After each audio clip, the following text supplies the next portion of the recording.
আমি না বড্ড অলস একজন মানুষ, সত্যিই অলস একজন মানুষ। কারণ এই ভিডিওটা ছিল মায়ের জন্মদিনের, তখন ছিল ডিসেম্বরের দিকে, মানে শীতকাল। তো তখনের ভিডিও আজকে আমি পোস্ট করব বলে ভয়েস ওভার দিতে বসেছি। মানে কতটা অলস হলে একটা ব্যক্তি এরকমটা করে। তো সব কিছু স্মৃতিই আমি তুলে ধরে রাখতে পছন্দ করি। তো মায়েরটাই বা কেন বাদ যাবে, মা তো সবার আগে না। তো ভাবলাম মায়ের এই ভিডিওটাও আমি পোস্ট করে ফেসবুকে রেখে দিই, তাহলে সারা জীবন থেকে যাবে।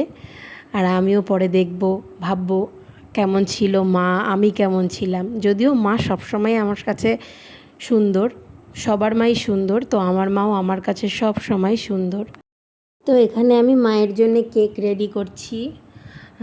মাকে সত্যি বলতে সারপ্রাইজ দিতে আমার খুব ভালো লাগে, খুব ভালো লাগে। তো বেশি কিছু করতে পারিনি মায়ের জন্য। একটা ছোট্ট কেক নিয়ে এসেছিলাম, আর তখন ছিল শীতকাল, তার জন্য একটা সোয়েটার দিয়েছিলাম মাকে। তো মা তাতেই অনেক খুশি হয়ে গেছিলো। মারা এমনই হয়, মাদের যদি কিছু নাও দিতে পারি তাও মায়েরা অনেক খুশি হয়ে যায়। ছোটো ছোটো ব্যাপারগুলোতেই মায়েরা অনেক খুশি হয়ে যায়।